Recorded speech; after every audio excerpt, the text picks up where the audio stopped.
Well, good afternoon, everyone, and very welcome to Community of Global Leaders' second webinar about women's leadership during the time of crisis. Thank you so much for taking the time in this Sunday afternoon for being with us. I'd like to start by introducing myself. My name is Ekaterina Dimitrova. I'm one of the co-founders of Community of Global Leaders. I'm originally Bulgarian, but I live in the United Kingdom. By education, I'm a political scientist. I also have a background in business. I became involved in politics since my early teenage years. My country was facing a big transition from communism to democracy, so I became very early involved, and I was a political campaigner. When I moved to the United Kingdom, I continued with my work. So I was very active in the 2016 referendum. I'm also a commentator. I have an active blog where I make comments about the latest political developments, and I've worked for a lot of NGOs, a lot of think tanks, and obviously this year has been very challenging for all of us, and I decided to join the great project of Community of Global Leaders. And I'm going to, just in a few minutes, I'm going to hand it over to our president, Frédéric Chungui, and he's going to give you more information about our organization. But before that, I would like to just quickly tell you more about this webinar. So obviously, this year we faced a huge crisis, a global pandemic. Obviously, some countries did well, some countries did worse, some countries did better. But what we saw is that countries with a female leader did much better than countries with a, not to generalize, but overall, there are countries with female leaders that did much better than countries led by males. So Jacinda Ardern of New Zealand, she introduced the lockdown very early on during the pandemic. As a result, the pandemic was contained in New Zealand. Angela Merkel in Germany, also another important female leader. She also managed to contain the virus early on in Germany. As a result, there were much less deaths in Germany compared to other countries in Western Europe, which were led by men. For example, the United Kingdom led by Boris Johnson, or United States led by Donald Trump. So what are the reasons why some women leaders handled better the pandemic? What are the reasons for that? These are the questions we're trying to answer today by this webinar. So now I'm going to hand over to our president, Frédéric, who's going to give you a bit more information about organization. Thank you, Frédéric. Thank you, Katerina, for this presentation. Ladies and gentlemen, my name is Chungui Frédéric. I'm the coordinator of Community of Global Leaders. So I'm the youngest and only foreigner for my presentation that worked for Hillary Clinton's campaign in 2016, and I also worked for the governor of Virginia right time in 2017. I'm appointed ambassador of the African Capital of Culture, a program operated by United Cities of Local Governments of Africa. I also found my own organizations called Cercle Gira that help young entrepreneurs to grow their businesses. I frequently speak on different topics about politics and geopolitics issues. I have written a book called Out of My Comfort Zone, and for all of my accomplishment, I won the prestigious award of Young Leader of My Generation from the Crowns of Montana Forum. So, ladies and gentlemen, the Community of Global Leaders is an adventure that began during quarantine, putting together 5 young women and men who understand the importance of, quote, alone you go fast, but together we go far. 5 young leaders that want to have an impact on our society.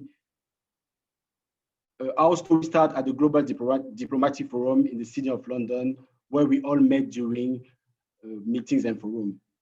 10 months later, we had our first Zoom call, and now we are organizing our second webinar. So the mission of the Community of Global Leaders is to provide global leaders a platform where they can collaborate to solve major issues by synergizing their individual efforts. More specifically, our general goals are creating a network of like-minded, distinguished young leaders, provide youth opportunity by connecting them with global leaders in topics such as integration of women, carbon emission reduction, and other UN SDGs. Provide a platform to collaborate and assist with global leaders. We divide our organization exists in 6 thematics: peace and conflict, sustainable development and technology, climate change and renewable energy, economic development and entrepreneurship, gender equality and culture, disinformation, communication, and media. We are covering all the globe. Abhinav is the director of South Asia and South America. Albert is the director of Switzerland, Albania, Kosovo, and North America. Anna, he is a director of Middle East and North America and Oceania. Ekaterina is director of Eastern Europe and Central Europe, and I'm in charge of Africa. We are also following the SDGs of the United Nations. We are working on the second one, no anger. We are building a program named Zero Waste. I will share more about that with you soon. So now I'm going to let Katerina introduce the first speaker of this great webinar. Thank you. Thank you so much for the great presentation, Frederic. And without any further ado, I would like to give the word to our first speaker, Lady Madame NGO Mang Epesse, who is a women's rights researcher. I give you the word. Thank you so much for coming, and we look forward to your speech. Thank you for giving me the floor. I just wanted to point out that I am not NGO, non-governmental organization, but NGO. That's my name. Well, thank you for giving me the opportunity to take part to this webinar. I am really honored. I am a women's rights researcher. What I would like to point out in the midst of it, I will not take my 5 minutes time to introduce myself, because I guess that you guys could find my bio wherever on the web. But what I want to emphasize on is the fact that I do like crisis. And I want to say why. Because it is a highlight on whoever has been going under tough situations on a long-term basis. And as far as women are concerned, this is what they've been going through since. Women are like professional athletes. They run, run, run. No matter what happens, they move forward.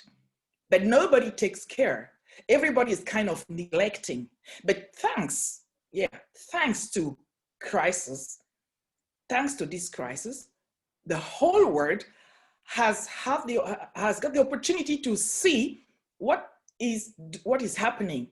We went to school and we heard about it with the First and Second World War. We were taught that, okay, because men were dead, so women had to take over to move forward and so on and so forth.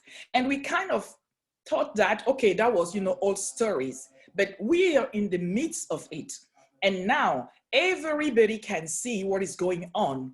Everybody can see that women are everywhere, busy. Not that they're making a lot of money than ever, but they stick to it. There are professions where men will not just go into because they are not going to make a lot of money.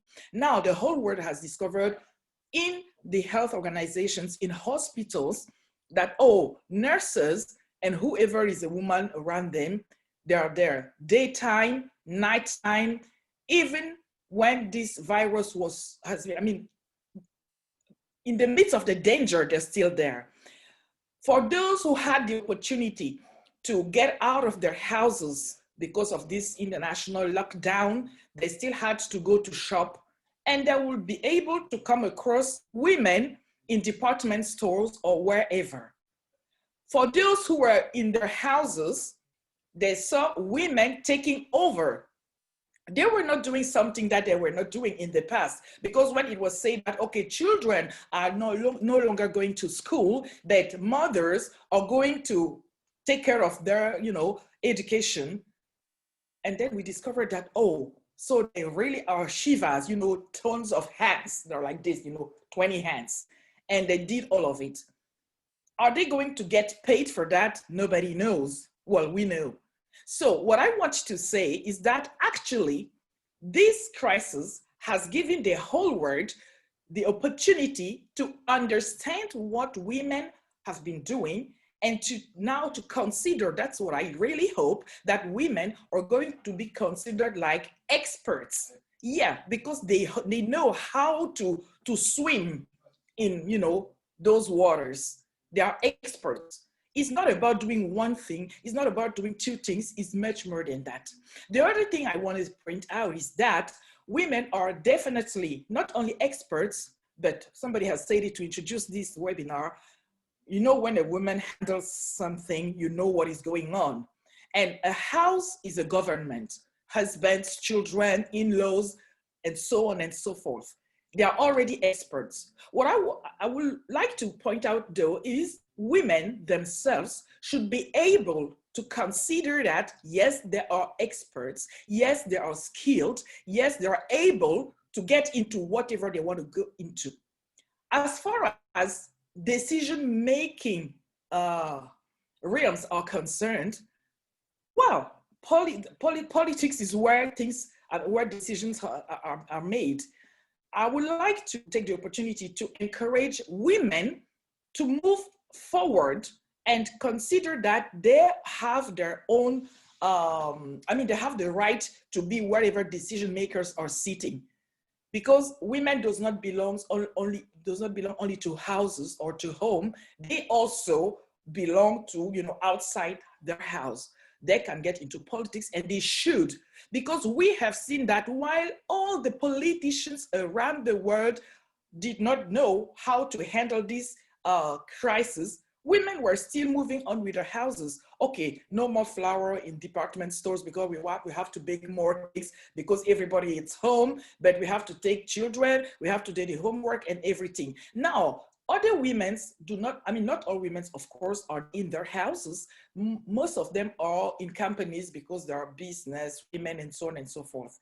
Unfortunately, they had to face, why did I say they had? They have, they're still in the midst of it. They have to face the economical crisis, which is there, but they are trained. I am not saying that they can make it all on their own. They do need to have all the financial support, which is being made, be it by organizations or whatever government can decide to do from one country to the other. They have to be really, to be supported financially to move forward. And everybody knows, specialists know that when women borrow money, they reimburse much more easily than men. Easily? No, but they're faithful in what they do. I will just end up, I don't know how much time I still have, but how many minutes I still have. But like one more minute. One more minute. I'll take that one minute to point out something. Sustainable development goals, we have like 16 or 7 of them. And one, no poverty, no this, no that. And there is not a word to really tackle women abuse. And to my point of view as a researcher, it is because of women abuse that women cannot easily access to whatever those sustainable development goals are promoting. So I came out, and this is my last point, I came out with this petition. I called it Man Stop Man, where men should talk to men to stop this women abuse, because women have been complaining, men do not listen to them or they do not understand. But no matter what is going on, I came to the point where only men can have men understand that this women abuse should stop. Because when women abuse stops, then everything is possible for the economy women can bring, is possible for whatever they can bring in their nations. So please feel free to check Man Stop Man on change.org at the end of this webinar. Thank you very much. Thank you so much, Madam Epesse. That was a very great presentation, and I think the message that you sent is great. I totally agree with you. I think women should be encouraged from a young age to get involved with politics, because it really makes a difference. And their contribution is very, very important. Thank you. And everyone, don't forget to ask questions. And we're going to go to questions in the end of the webinar. So now I'd like to move on to the next speaker, who is Madame Aissa Doumara Ngatansou. She's a winner of the prestigious award Simone Veil for gender equality. So I'm just going to hand it over to you, and we look forward to your presentation. Thank you. Thank you, Madam Moderator. I will speak with French. Bonsoir à toutes et à tous. Et pour moi, c'est un honneur de participer à cette conversation qui pose le point sur pourquoi est-ce que les pays gérés par les femmes ont pu aborder cette crise Covid avec beaucoup de dextérité. La précédente oratrice a vraiment dressé le tableau. Moi, je travaille sur les questions de droits des femmes. Je me définis comme une militante féministe et je pense que là peut également se trouver la réponse à cette dextérité, à cette manière d'avoir géré la crise comme il se doit. Parce que, comme vous le savez, plusieurs d'entre nous, femmes, nous nous définissons comme des féministes qui défendent les droits des femmes en premier. Et pour qu'on arrive à ce stade, il faut transcender l'individuel.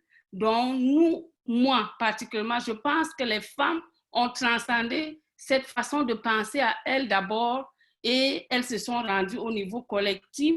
Et ce fait-là, lorsqu'elles se trouvent devant des crises comme celle que nous traversons actuellement, ça les amène à penser à elles et en même temps aux autres et à poser les réponses qui sont les bonnes, les meilleures et qui arrivent à nous sortir des situations comme tout le monde a pu le constater. Et déjà, nous disons que pour que ça soit complet, il faudrait que les femmes, les filles soient libérées de toutes les oppressions qu'elles vivent. Les oppressions qu'elles vivent qui sont causées de manière consciente ou non par la moitié des personnes avec lesquelles elles vivent, notamment les hommes et les garçons. Si cette oppression-là cesse, si la façon de voir les femmes et les filles change, si le regard des autres se pose sur ces personnes-là comme des êtres humains à part entière, je pense que le monde sera un endroit meilleur où chacun peut vivre. Le monde sera un endroit où l'autre pensera toujours aux autres qui sont autour de lui avant de poser des actes, avant de mettre quelque chose en avant qui puisse frustrer l'autre. J'ai vu que dans la présentation, le premier modérateur, Frédéric, a dressé quelques chapitres sur lesquels ils interviennent, notamment, je pense, 6, la paix, la sécurité, les ODD et ainsi que d'autres éléments par rapport aux médias et autres. Pour nous qui sommes au niveau de la base, cette crise-là a pu révéler aux yeux du monde combien les femmes étaient entreprenantes et également fragiles, parce que nous sommes dans des zones à conflit et où l'autonomisation des femmes se fait à petits pas. Elles sont plus dans les activités informelles. Et cette crise, avec la fermeture des frontières, avec la restriction des déplacements, a fait assez que les femmes se sont senties plus fragiles, où elles ont vraiment été celles qui sont dans les activités informelles, elles ont presque tout perdu. Mais elles ne baissent pas les bras. Elles ne baissent pas les bras parce qu'elles continuent à réfléchir comment elles doivent se relever de ces situations-là. Et nous avons également vu, à travers les espaces de prise en charge dans lesquels nous travaillons, l'augmentation des situations de violence sur les femmes et les filles. Vous savez que les écoles ont été fermées pratiquement pendant 2 trimestres parce que nous étions en début du second trimestre lorsque cette crise s'est déclenchée et les écoles ont été fermées, la rentrée a été prorogée. Pour les petites filles qui devraient normalement retourner à l'école, c'était un moment de hantise parce que plusieurs d'entre elles n'ont pas pu retourner à l'école parce qu'elles ont été envoyées ou mariées de force ou bien la famille a trouvé qu'elles sont déjà trop grandes pour pouvoir repartir à l'école. Et voilà autant d'impacts qui viennent se loger dans les différentes thématiques qui ont été listées tantôt. Qu'est-ce qu'on devrait faire? Qu'est-ce qu'il faut faire? Ça, c'est des questions qu'il faut poser sur la table. Déjà, nous sommes engagés avec Lady Epesse sur la campagne que les hommes doivent s'impliquer, man stop man. Parce que si on parle de bourreaux ou d'agresseurs, on se retourne évidemment vers les hommes. Mais on ne doit pas les indexer comme des personnes qui doivent être bannies ou éliminées de la surface de la terre. Parce qu'eux également, ils ont leur mot à dire, ils doivent être conscientisés lorsqu'ils vont prendre conscience et comprendre que les femmes sont leurs sœurs, sont leurs mamans, sont leurs amis, ils vont s'engager. Ils vont s'engager à l'instar d'autres qui le font déjà. Ils vont suivre la trajectoire. Parce qu'au niveau de la base où nous sommes, nous avons quelques alliés qui se démarquent parmi les autorités traditionnelles, parmi les autorités religieuses et même parmi les jeunes hommes qui sont des universitaires ou des écoliers simplement, qui s'engagent pour la cause des femmes. Et leur participation va permettre que le regard qu'on pose sur les violences faites aux femmes, les violences basées sur le genre, ne soit plus une confrontation entre deux sexes, une confrontation entre deux genres, mais une action qui doit être menée de concert parce que chacun et chacune a son mot, a sa contribution à apporter pour que les femmes puissent participer pleinement et que des crises comme celles qui sont actuellement la COVID puissent être abordées et que ça permette au monde de comprendre que les femmes sont la moitié de la terre. Elles sont des personnes qui doivent contribuer, elles comptent, leur voix compte et elles sont importantes dans l'évolution du monde. Je ne sais pas si j'ai encore quelques minutes, modérateur. Thank you. 1 minute. 1 minute. Peut-être je veux conclure sur le fait d'appeler et de me mettre aussi sur la trajectoire de Lady Epesse, qu'on vous invite, qu'on invite tous les hommes qui nous suivent actuellement de participer et de nous suivre dans la lutte contre les violences basées sur le genre, parce que le combat est le nôtre, c'est le vôtre et c'est pour tout le monde. Je vous remercie. Thank you so much, Madame Ngatansou. Merci beaucoup pour cette présentation. Great message. I totally resonate with what you said. I think men should also have a role with the integration of women. And also the first campaign that Ms. Epesse mentioned, that's also great. I've already had a look at it. That's amazing. And everyone, don't forget to post questions to our speakers. Now I'm going to introduce our third speaker, who is Juliana Sisi. She's a lawyer. She works for UN Women. She's based in Geneva, and she created an organization to help integrate Albanian women in Switzerland. She has an amazing track record. So Juliana, hello. Hello. Thank you, Catherine, for your invitation, and thank you to all the participants who are attending this webinar today. The topic is really interesting, and especially for me, that I have a special passion for women. And when it comes in turn for crisis, definitely when we should think for leadership, we should think for leadership in time of crisis, because as COVID has shown now, globally we have seen two phases of COVID in terms of women, as I have seen in my perspective. First, I have seen women that are losing so many jobs. Can you hear me? Yes, we hear you very well. I'm here. Okay. So in one side, we see women that are suffering from discrimination, that are suffering for violence. We see women that are working hours and hours to give their spirit for on terms of health issues. And on the other side, we see, as Catherine presented at the beginning, we see countries in national level that are very good, well leading by women. So this Corona time crisis has been the best example to show that women in leadership are the best or better leaders in comparison to men. I see leadership.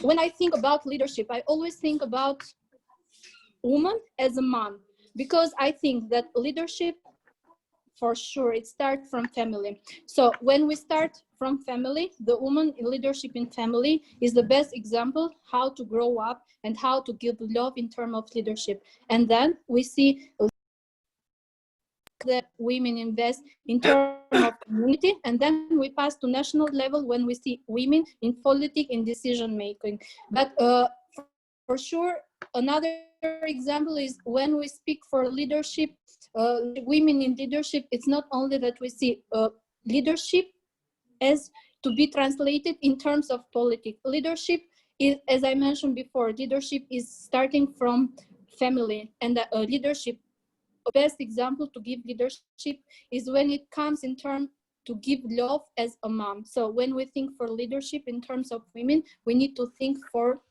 leadership in terms of mom. Another, I wanted to kindly bring in your attention the glass cliff phenomena, which terms when we refer women are more likely to rise in position of organization leadership in time of crisis than in time of success. And men, when it is in terms of this phenomenon, are more likely to be a leader or to achieve good position in perspective type. So we see when we think for this glass cliff phenomena, we see when we think for women, it's time of crisis, and when we think for men, it's for sure in time of normal life. But in terms of leadership of women in decision-making levels, I see that there are some little bit challenges, especially when it comes in culture, because there are a lot of mentality that think that women cannot be good leaders, especially, or when I start in family, there are a lot of men that think a woman can just play the role as a mom, but she cannot be the leader of family. And when it comes in terms of, there are a lot of people that have this stereotype or have this culture education that women cannot leader. And a number of examples when women are not equal in payment with men, and we see a number of examples when women are so much discriminated in terms of gender in the working place, etc. Another challenge when I think for women, and especially in terms of crisis, is organization, is skills as organizations. Women has shown that are very good time management and very good efficient in their job position in turn when it comes to between men. And challenge for women is for sure other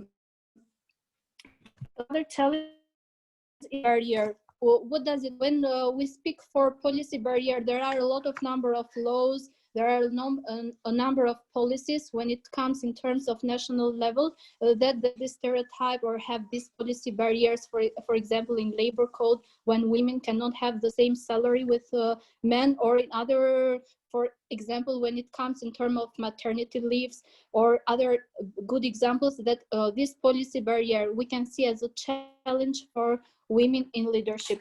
But this corona time for sure brings me in mind that this pandemic has for sure reshaped the notion of female in terms of leadership, because it has been the good example now when it comes to women in decision-making levels. It has shown that women are very strong. They are very are also very time management, and also they are very efficient in what they are doing. And this efficiency we see even in terms of the financial situation of all the national level and other countries. To conclude, Catherine, I have time, I don't know. And to conclude, you have a few more minutes. Okay, and to conclude, I can say that women for sure, as we are mothers, have skills of leadership naturally. So you don't need to show people that you are a good leader, because this leadership is born since you are created. We as a woman can be best example to create a better perspective and a better world for all of us, for our society. And thank you. Thank you so much, Juliana. And obviously you've had a lot of personal experience of being a woman leader. And I actually have a quick question, because I found your presentation very interesting. Would you say, from your experience, the main barrier why we don't have more women leaders? What's the main barrier in your the main barrier is the decision making. It's the government that create laws, and from this very beginning, these laws, when it comes, for example, in the election, I make an example in the election codes, because there are, in some countries there are quota, and they mention that there's a gender balance between men and women who should be selected in the decision-making level. When it comes from here, it starts from here, and then different laws that are very specific for target or big issues. There are these stereotypes. For example, labor code. I'm going to mention just a quick example for Switzerland, as I'm resident in Swiss. Swiss was the country that, despite the fact that it's very international and all international, we are advocacy here all day for human rights, we speak for women rights, etc. But Swiss was the country that has decided for the women to have the right to vote very late. So it means that, and it's very late when it comes in terms of gender equality, in terms of payment. Women here don't have the same payment, the same salary as men. And when it comes in quota, in the parliament or in decision-making level, it's not the same. They are having steps moving forward, but still there is a gap, men and women, in decision-making levels. So I don't know if I was clear. Thank you, Juliana. A lot more work has to be done. Everyone, don't forget to ask more questions. We'll go back to questions. Yes, so without further ado, I'd like to go to the next speaker. Thank you. Josephine Favre. Thank you so much for joining us. The president of the African Association of Vertical Farming. So I'm sure she has a lot of great insights to share with us. So I'll give the floor to you, Josephine. Yeah, just 2 seconds. Can you see me all? Yeah. We can see. Thank you. Thank you so much, CGL, for having me here. And thank you, distinguished participants, for your attendance. Well, I am so honored to share this panel discussion with amazing people. We talk about leadership and we talk about women. For me, as a woman, the first thing in my family I have to concentrate is the food. Food security is my first goal when I'm taking care of my family. I am the African Association for Vertical Farming to fight for food rights, for food security in Africa. Africa being my mother continent. I came to Switzerland at the age of 8 with my parents, my father being a diplomat. I followed Africa, the continent, very well.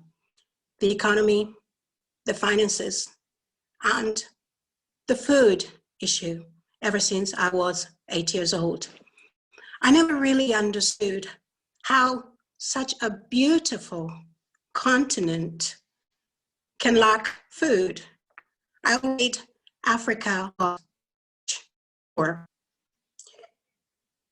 For me, food production is seasonal, but hunger is not. And the pandemic has shown us that no matter where we come from, we remain vulnerable when food lacks. Thus, everyone will have to prioritize food when crisis comes. The African Association for Vertical Farming impact in Africa during the COVID-19 pandemic is indeed a story I would love to share.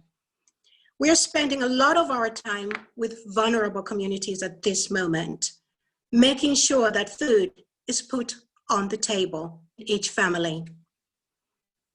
Our reaction after the lockdowns was to immediately create capacity building online training department where we can reach as many people as possible so that no one is left behind. Where the AAVF trained about 250 youth and women across Africa on farming technologies. These trainings have played a key role in communities and households, securing food while uplifting incomes when food supply chain and markets were, and unfortunately, they are still impossible to reach in many places. We created the AAVF YCI, which is the Youth Community Initiative, where conversation on food and food security are being held, solutions being designed, and controlled environmental agriculture techniques are being developed by the youth and women across Africa. We have offered and trained various vertical kitchen garden methods for immediate to those with small spaces or have limited access to land. Certification is provided after successfully completing these courses or trainings. The youth and women that benefit from these trainings come from more than 25 different countries across Africa. Our humanitarian endeavors since the pandemic is to be in contact with farmers and communities, both in urban and rural settlements across Africa. It is therefore a 24/7 initiative. Even right now, I am getting a lot of emails asking for support. Besides sharing a word of hope, AAVF has committed to capacity build these communities with simple yet sustainable farming methods as ways of boosting their households and providing better yield. In Kenya, we have visited more than 6 counties, each having between 3 to 5 communities.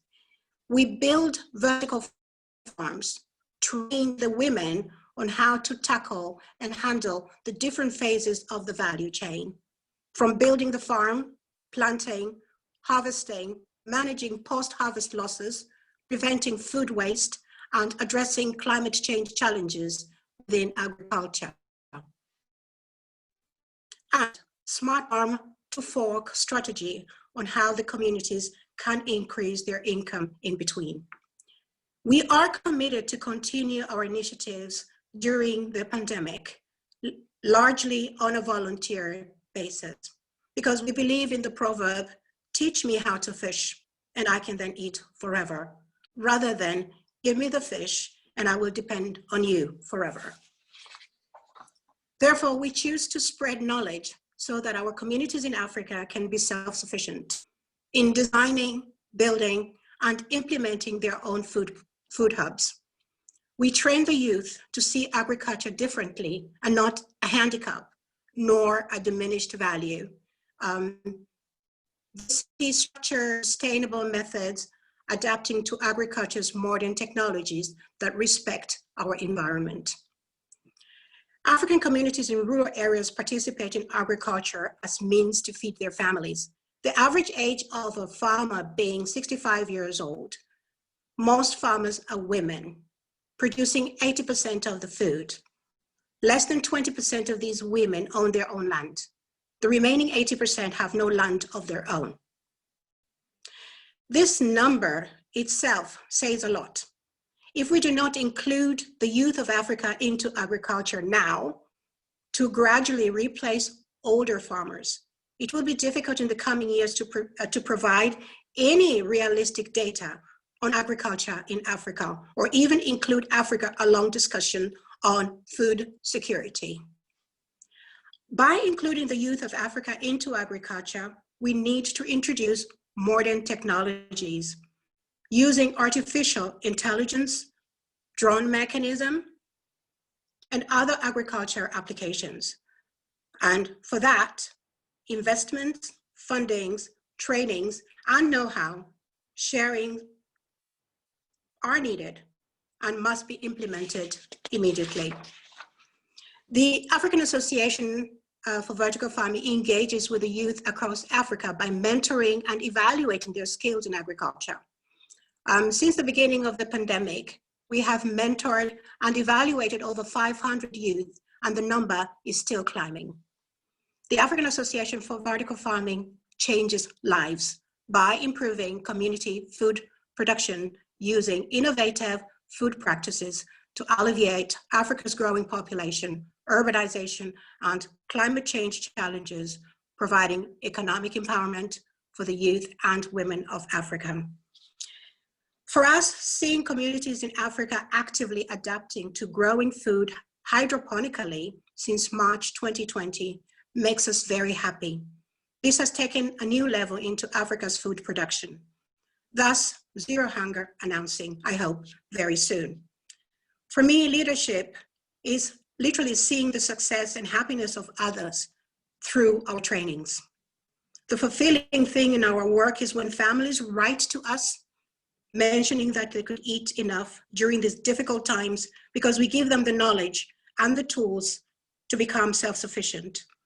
At this point of time, we know that we are doing our work very, very much right.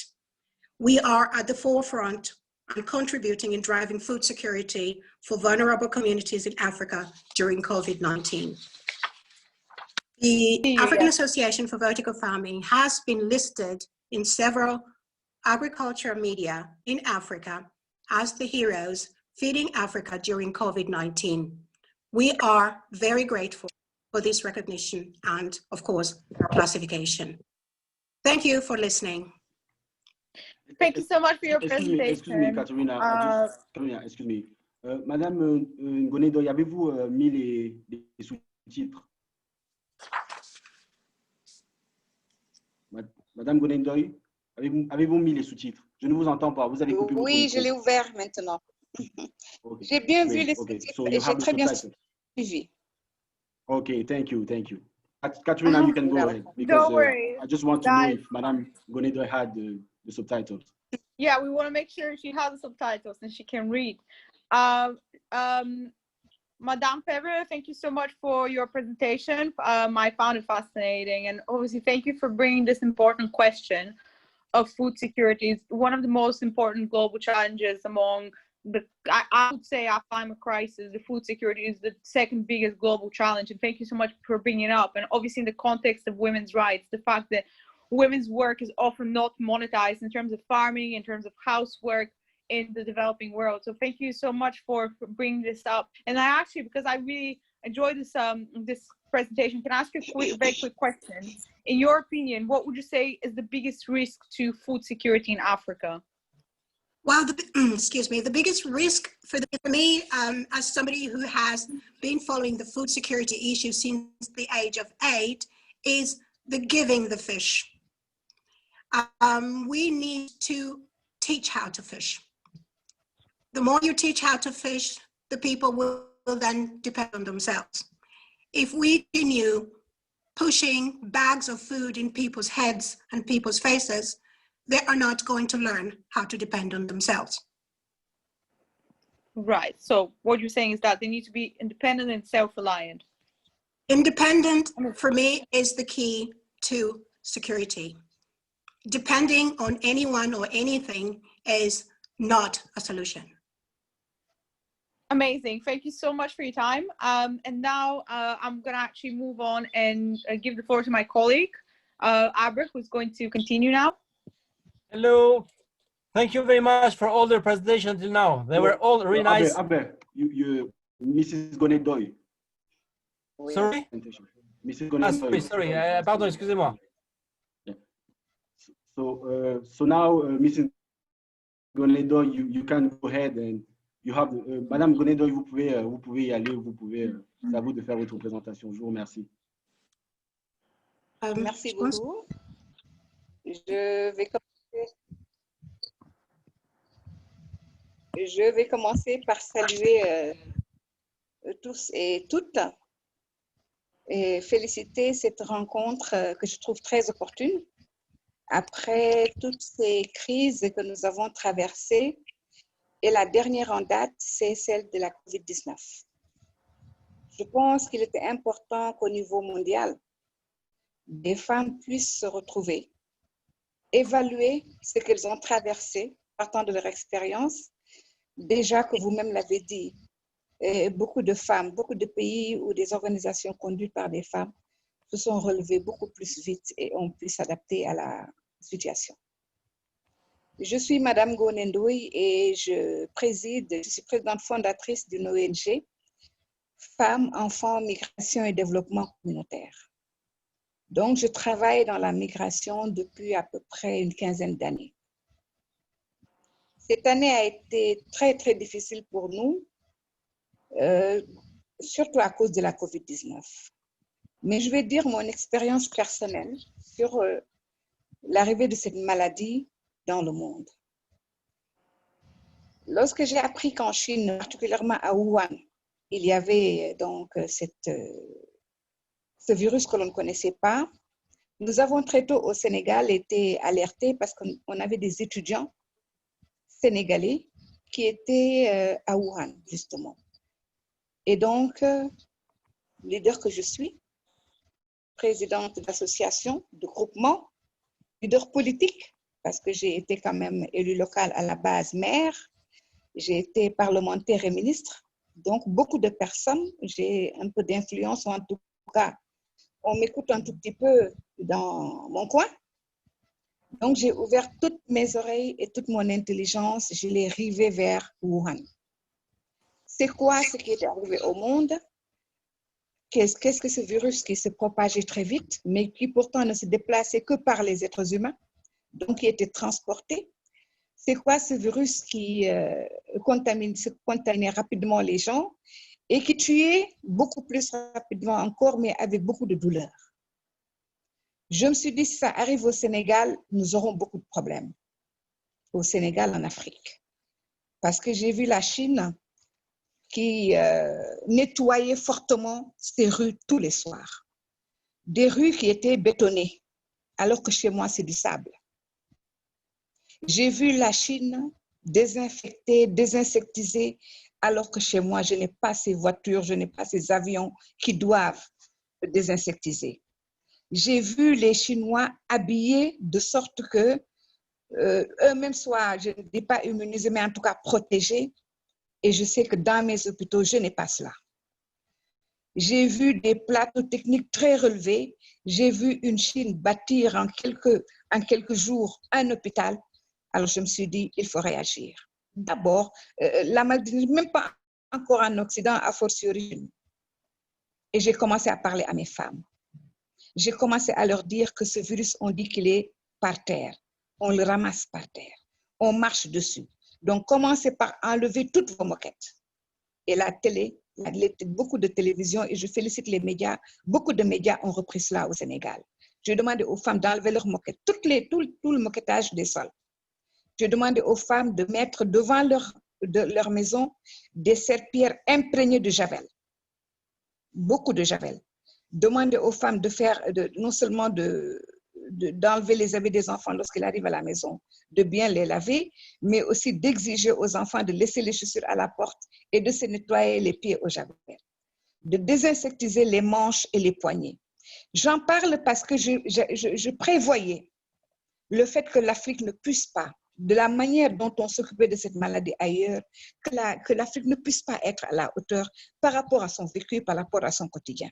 Les rues, c'était des rues sablonneuses. Ce sont des rues sablonneuses. Ce ne sont pas des rues pavées, ce n'est pas du béton. Ce n'est pas des endroits que l'on pourra astiquer, laver, nettoyer. Et les femmes se sont accrochées sur ça. Elles ont elles-mêmes protégé leurs époux, elles ont elles-mêmes protégé leurs enfants, elles ont elles-mêmes protégé les vieilles personnes.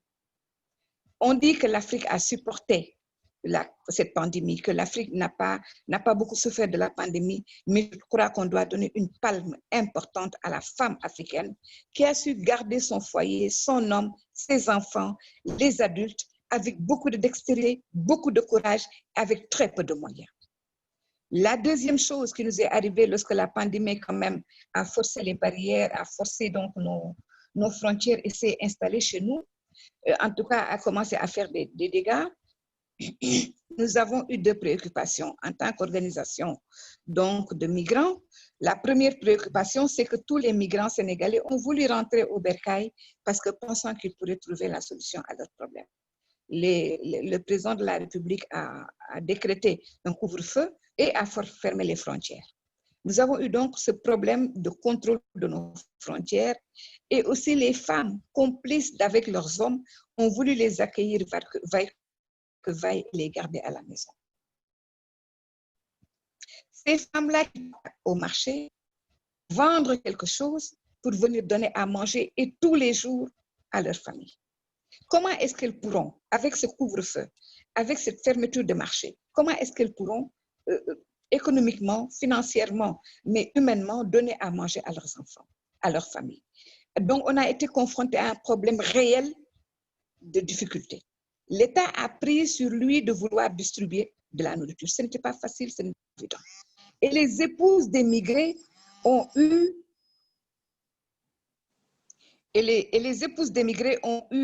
la difficulté majeure de ne pas non seulement recevoir de l'argent de l'extérieur, mais non plus elles n'étaient pas considérées comme des personnes nécessiteuses vis-à-vis des autres, parce qu'on pense qu'une épouse d'émigré, elle est nantie.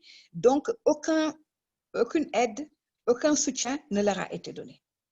Il nous fallait, nous, en tant qu'association, trouver les moyens pour répondre à cette demande ponctuelle. Et c'est là où je rejoins ma sœur qui vient de terminer. Le besoin d'agriculture, lorsqu'on ferme les frontières, on se rend compte qu'on a certes une difficulté pour manger aujourd'hui, mais on a l'opportunité de comprendre pourquoi il faut que l'Afrique puisse avoir, tout ce qu'elle a besoin en matière de nourriture, en matière de couverture, en matière d'habillement, qu'elle puisse le produire chez elle. Et donc, nous avons fait travailler les femmes couturières pour bien sûr confectionner des masques et les vendre. Nous avons pu faire travailler les femmes transformatrices de céréales pour faire du tchéré, c'est le couscous, pour faire du harao, c'est pour faire de la bouillie de mil, et pouvoir se le passer entre femmes pour aider les personnes les plus démunies. Ça veut dire que ces femmes-là aujourd'hui sont conscientes du fait qu'elles ont trouvé un nouveau créneau.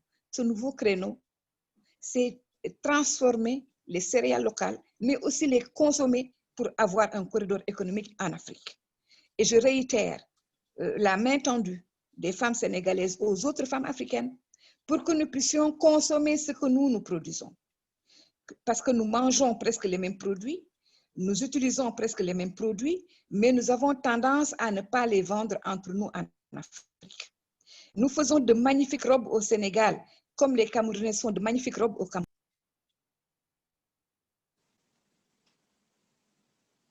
Ouvrir notre corridor économique africain pour autoconsommer tout ce que nous faisons d'un pays vers l'autre, plutôt que de vouloir à chaque fois vendre à l'Occident ou vendre à l'Amérique, vendre à l'autre, alors que le marché existe en Afrique. Le marché existe. Nous avons donc appris en tant que femmes qu'il nous fallait utiliser le marché africain pour répondre à nos besoins financiers primaires. Mais nous avons aussi compris que l'Afrique n'était pas encore libre de vivre quand les frontières sont fermées. Qu'est-ce qu'il nous faut par ailleurs?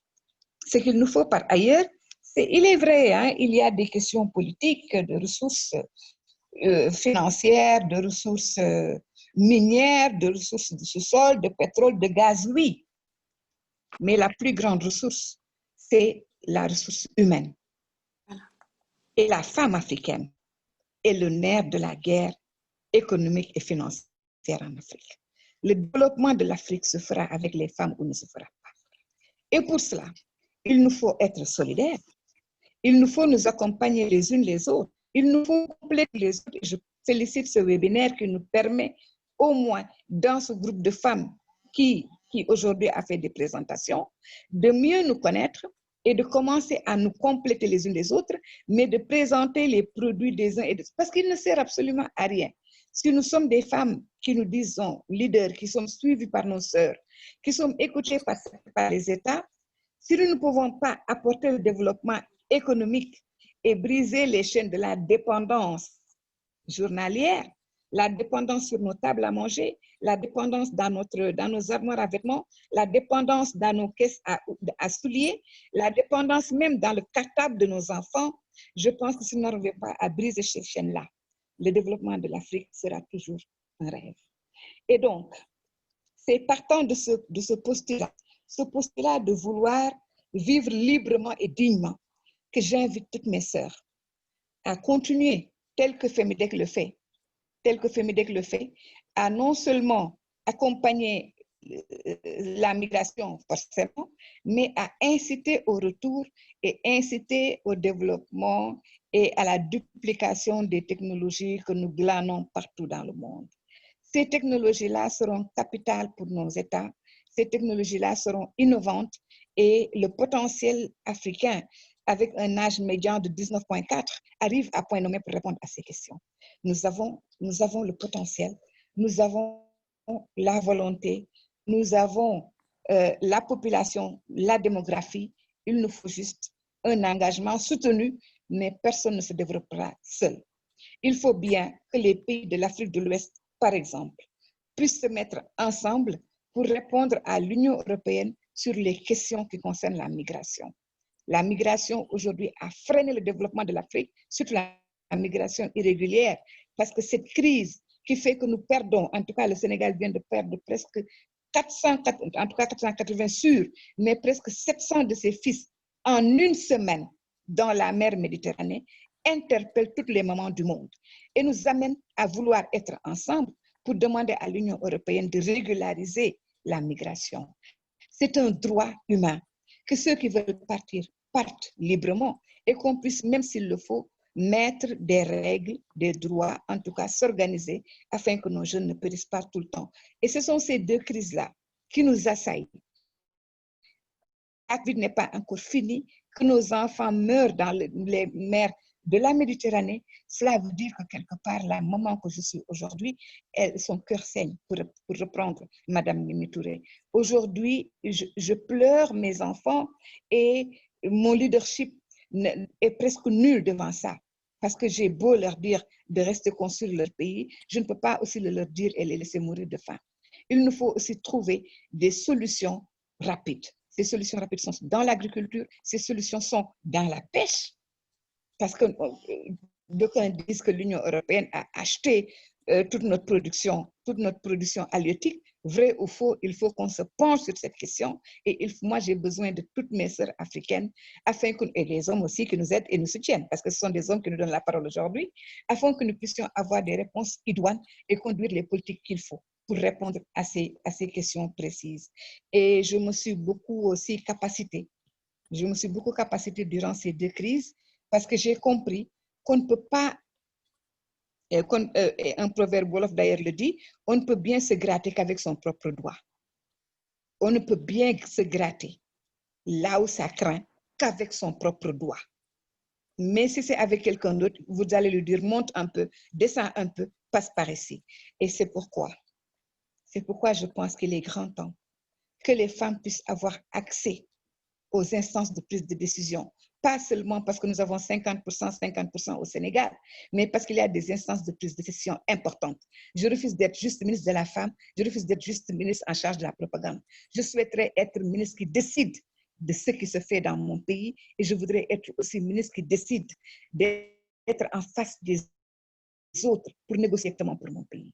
Donc, il ne faut pas que nous soyons seulement une représentation, mais que nous soyons représentatives. Et ça, c'est un combat où j'appelle toutes les femmes. Je me suis donc capacitée, quand j'ai vu des femmes aussi fortes, aussi bien capacitées et aussi bien engagées, surtout pour le droit des femmes. Et je vais ajouter pour ma sœur qui m'a précédée, je vais aussi ajouter le droit des enfants migrants. Nous avons assez souffert du proxénétisme, nous avons assez souffert des enfants délinquants, nous avons assez souffert des enfants de la rue. Mais nous nous battons toujours pour les encadrer, les accompagner. Et je fais un appel solennel pour ouvrir une maison des enfants par les enfants dans nos pays. Je ne sais pas si j'ai encore du temps. Yeah, I think that just 1 minute to say a few final words. Juste 1 minute. Alors, pour cette minute-là, je vais l'utiliser pour un peu parler de la porosité des frontières en Afrique. Les frontières en Afrique sont poreuses. On peut aller d'un pays à un autre. Des lois ont été votées, l'une par la CEDEAO, disant la libre circulation des biens et des personnes. Eh bien, cette loi, je souhaiterais qu'elle soit amendée. Qu'elle soit amendée parce que la libre circulation des biens et des personnes incite certaines personnes mal intentionnées à faire traverser des enfants pour les amener dans d'autres pays où ils vont faire de la délinquance juvénile, où ils seront mal encadrés ou alors faire de la mendicité dans la rue. Donc, ces frontières-là, il faut mieux les réguler et savoir parler aux autres pour que nous puissions correctement et régulièrement voyager. Merci. Thank you so much. Merci beaucoup, madame. Thank you so much for sharing your unique experience in your career. It's truly a fascinating story. Thank you so much. So everyone, please feel free to pose the questions, and my colleagues will go back to the questions. So now I'm going to transfer it to one of my colleagues. Là, ce que vous dites, on ne l'a pas traduit, mais je pense que j'aurai la traduction tout à l'heure. Ce que Mme Katana vient de dire, ce que Mme Dimitrova vient de dire, ce sera moi qui vais continuer à parler. Je vous le traduis de vive voix, peut-être c'est plus simple. Je m'appelle Arbert Beka. Sorry, now I have to change in English. I switch in English. Sorry. My name is Arbert Becha. I am from Switzerland. I finished my degree in Switzerland in politics, and now I'm doing a MPA, a Master in Public Administration in Switzerland in Lausanne again. And and I am in charge. I'm the editor for Switzerland and Kosovo and Albania, how said my colleague, and US as well. I will introduce now the first partner, Amina Lusemba, the founder of Empowering Women International. I'll let you talk, Amina. Ok. Bonjour à tous. Je vais faire juste une petite rectification. C'est Lutumba et pas Lusumba. Je vous prie d'excuser. Non, c'est écrit. J'avais fait la remarque à Frédéric, mais c'est pas très grave. Je suis honorée d'être considérée comme votre partenaire et je suis aussi honorée d'entendre toutes ces intervenantes. J'ai l'immense honneur de travailler avec Madame la ministre Ngoné et à travers vous rencontrer d'autres femmes leaders dans le monde.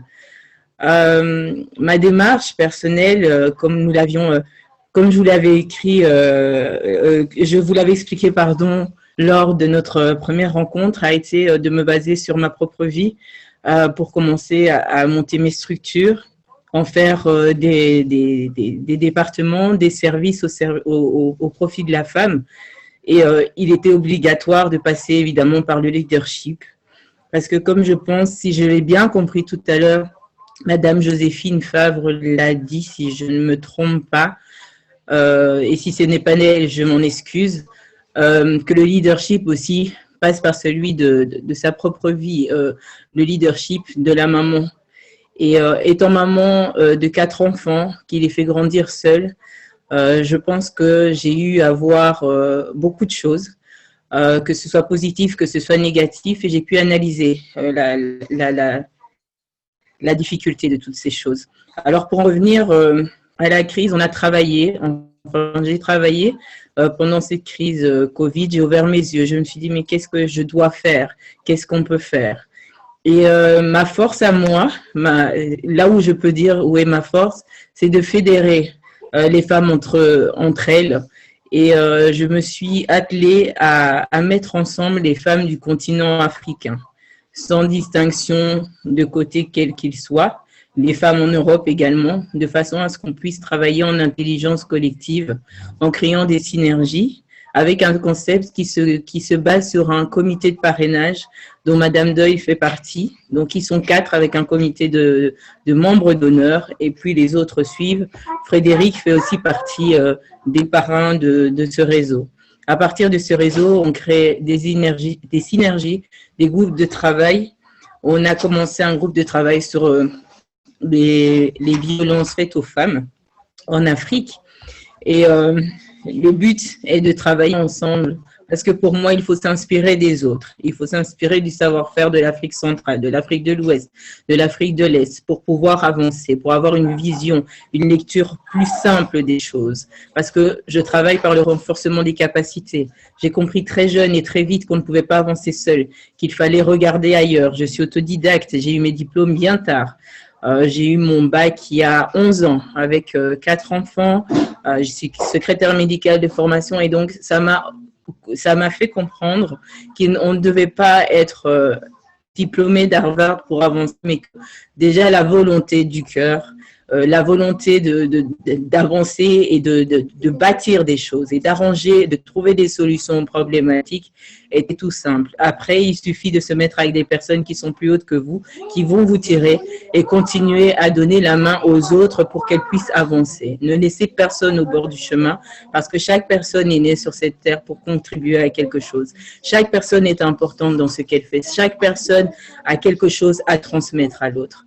Et donc, voilà pourquoi j'ai construit Empowering Women International, pourquoi j'ai demandé à toutes ces grandes dames comme Madame Ndoye de venir et de nous apprendre, d'être un mentor. Et je demanderai aux personnes qui sont présentes de nous rejoindre, de pouvoir contribuer à cet élan de solidarité et de continuer à faire des partenariats avec d'autres grands réseaux pour qu'on soit une Afrique plus forte, une Afrique qui gagne et une Afrique qui peut se capaciter elle-même, une Afrique qui peut réussir à vivre d'elle-même, trouver ses solutions, comme je l'ai appris hier, par elle-même et non dupliquer les choses vers Europe. Prendre ce qui est bon pour nous, mais ne rien copier. Voilà, donc c'est ce que j'avais à dire et je vous félicite pour votre réseau. On est jeunes aussi dans notre réseau, mais j'apprécie la jeunesse, votre jeunesse et votre motivation à avancer. J'ai quand même 40 ans, même si on dira que j'ai une tête plus jeune. Donc voilà, mais vraiment, je suis émerveillée et j'espère qu'on pourra faire de grandes choses et qu'on pourra, avec nos contacts respectifs, amasser de plus grandes foules pour être impactantes et parler d'une voix unique, une voix bien forte, mais une voix qui avance et qui fait avancer les choses. Merci. Merci beaucoup pour votre présentation. Je vais continuer. Excusez-moi. En tout cas, merci beaucoup. C'est très intéressant ce que vous avez dit. Et j'apprends chaque jour de plus en plus, pour être honnête. Je vais continuer avec notre second partenaire. Sorry. I'm sorry. I have to change. Again, I made the same mistake. I speak in French. Sorry. I'm going to continue to introduce our second partner, Transdiscipinary Agora for the future discussion, represented by Brenda Ramako-Pelwa. Hi, everyone. I'm truly honored to be here. I am Brenda Ramako-Pelwa. As said, I am based in South Africa. TAFFD is a company that's based in the UA. It's an NGO that is looking at developing young futurists. Also has created a platform where all companies, all individuals coming from different diverse backgrounds can meet and create a better future.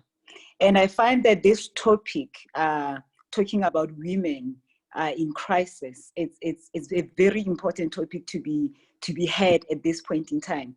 One, for TAFFD, it is important because we advocate for gender equality, for diversity. And in leadership, there is one thing that is very, very important. If you have leadership that does not become diverse, if there is no equality in your leadership, it will not grow, will not develop, will not be what it can be. It will not be the best that it can be.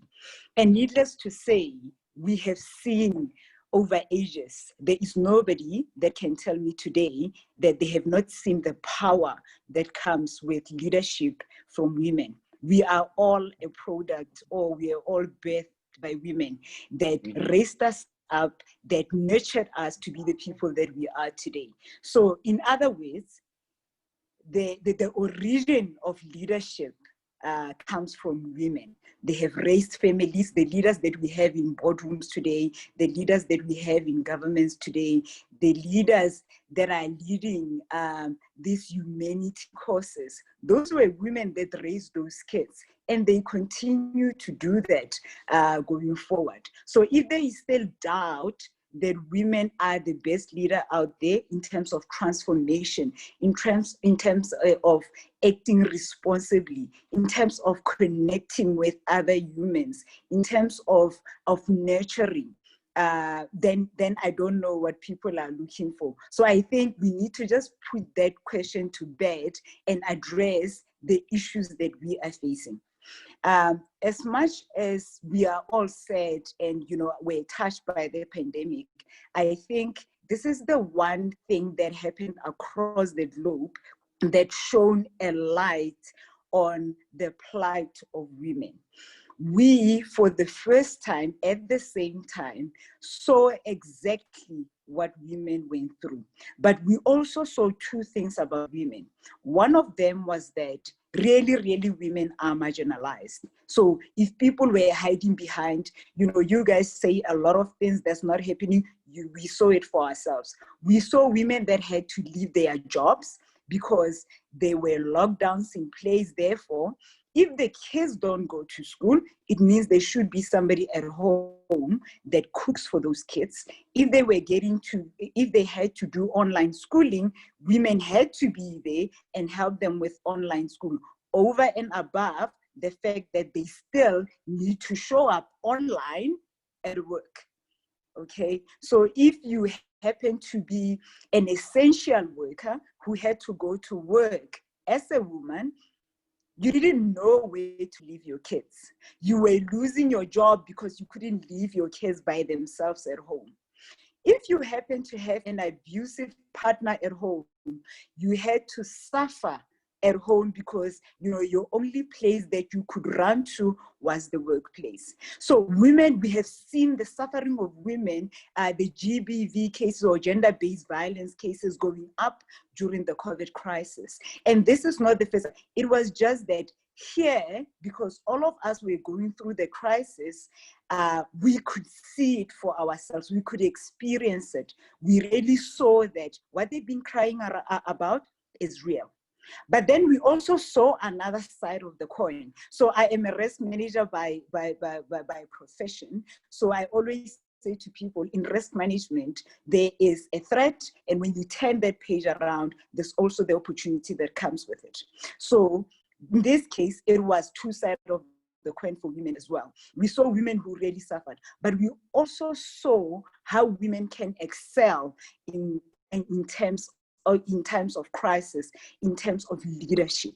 So an example was the head of the state in New Zealand, who was pregnant, managing crisis, also managing the other crisis other than the pandemic, and she did a sterling job at that.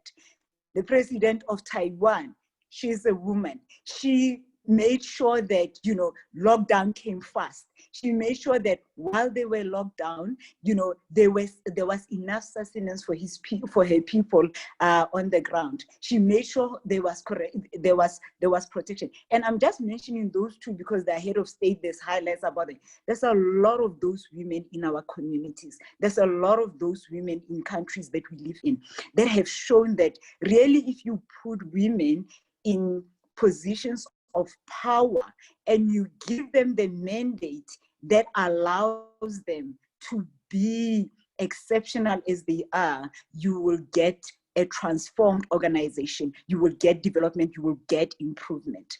And this is not to say that men cannot do it. The focus here is on women.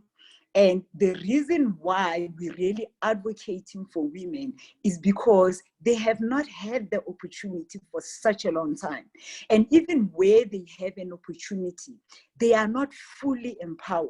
So I think the reason why I really am excited about this event today is that, one, being surrounded by these women leaders that spoke before me, it is really inspiring to hear what they are doing in their countries, the people that they are, the message, this inspiring message that they're sending out there.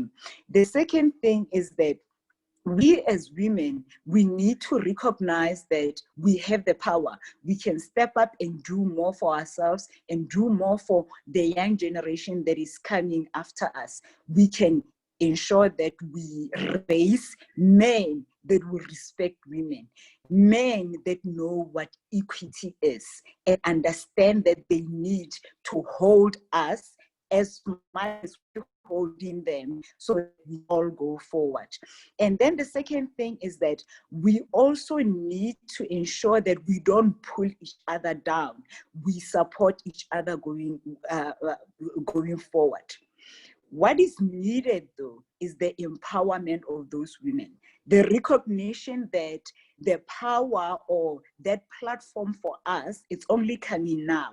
It means we still have a long way to go in catching up to the people that we already finding in those boardrooms, in people that we are already finding in those platform, on those leadership positions. So we need to skill these women when they get to those positions. We need to ensure that when we say you are a senior manager, we give them the authority to exercise that seniority, that authority. If we say that a woman, you know, we see a woman that is excelling in her education and they pass, what is it that we're going to do once they've graduated, they've got that doctorate? Are we giving them the occupation that will allow them to practice? So empowerment is very, very important. And in times of crisis as well, it is when we start to see who the real leaders are. This is where people start to either lose or to lose their reputation in terms of the negativity that comes with them not living up to what they have said, or where we really see people that have stood up. And that is why I mentioned the ladies that I mentioned before. So because the pandemic is not the only crisis that we are facing right now, we've got gender equality issues. The earlier speaker spoke about food security being an issue. There's a whole lot more, especially when you are in Africa where we're facing a lot of these issues. We need more empowered women. We need women that can stand up and say, you know, guys, this is what we can do that will better our future, that will better the generations coming in. But we need to be empowered. So I think for me, it's a call out to all women that are out there. It's a call out to men to really support the women that are next to them. And it starts with small things. It starts with you at home saying, how do I support my mother? How do I support my sisters? How do I support my wife? How do I support this little girl? And how do I teach my son to know that a woman can do as much as he can do? A woman is as important as he is. We need to treat a woman with respect. And the same goes both ways. Women need to also learn to respect each other. They need to also learn to support each other. So in short, what I want to say is that leadership, women leadership, it's key critical in this day and age where there's a lot of advancement in technology, there's a lot of advancement in science, meaning the world is not going to be what it is today or what it used to be. Therefore, we need diversity in the workplace. We need diversity in the healthcare sector. We need diversity in education. We need more heads to come together so that we can start plotting the future. We also need to not only look at women, we need to also look at people that are living with disabilities. We need to look at youths and bring them in. We need to look at all of these people in the rural areas and bring them in. So we need to look at all walks of life if we are going to be innovative, if we are going to be creative, if our future is going to be better than what we are currently facing. Because let's be honest, you cannot keep doing the same thing and expecting the results to change. You will see, we need to change the way we think. Understandably so, the reason we are where we are today is the patriarchal doctrine that has been, you know. Brenda, so sorry to interrupt you. I do apologize, but we're slightly over time. Do apologize for that. So if you can finish off in around 2 minutes. Yes.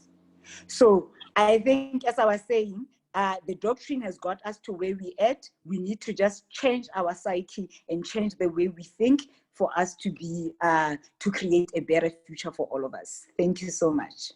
Thank you very much. Thank you very much. It was really interesting. Thank you very much for your presentation. I will continue with the next one. Just one sec. I'm going with Karen Caneza for the African Diaspora Youth Forum in Europe. Thank you very much. Before actually I can present myself and give my point of view when it comes to, can you guys hear me? You can hear me, right? Yes, we can hear you. Okay. Yes. Perfect. And before I start explaining what is my point of view when it comes to women representation and what is the point of view of youth and what the youth is doing in order to kind of close the gap between women and men, I would like to start by thanking you, the community of global leaders, on behalf of ADIFE, the African Diaspora Youth Forum in Europe, for giving us the opportunity to explain who we are and what are the activities that our organization is providing. I have to admit that I'm very excited and satisfied to be taking part of such a high-level debate driven by amazing women who have achieved tremendous results in their lives when it comes to promoting women's equality and women's development in all different spheres. So my name is Karen Caneza, and I am the co-chair of ADIFE. Like you have said it, it's the African Diaspora Youth Forum in Europe. I'm based in Brussels. I have a master in political science with a specialization in international relations, and another master in communication.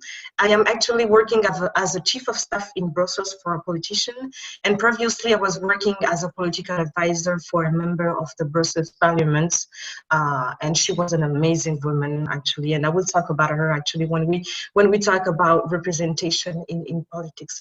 So here, when it comes to my presentation, I am going to talk about my professional experience and also my organizational experience when it comes to women being more driven and women being more promoted actually in such positions. When it comes to politics, I think the Minister of Foreign Affairs of Senegal, Madame Ndoye, I'm sorry if I butchered your name, but said it pretty clearly and pretty obviously. So we need more policies that are going to be opening doors for women. And when it comes to me, I think it's very, very crucial that we have a seat at the table when it comes to women being more empowered in politics. I'm going to give you an example that has been decided here in Brussels, like not so long ago, when it comes to representation of women in politics. We have voted a decree in the parliament, which is a victory in the fight for equality, women and men equality, which is going to allow women to be more represented on the list. Because I think everyone knows how elections work.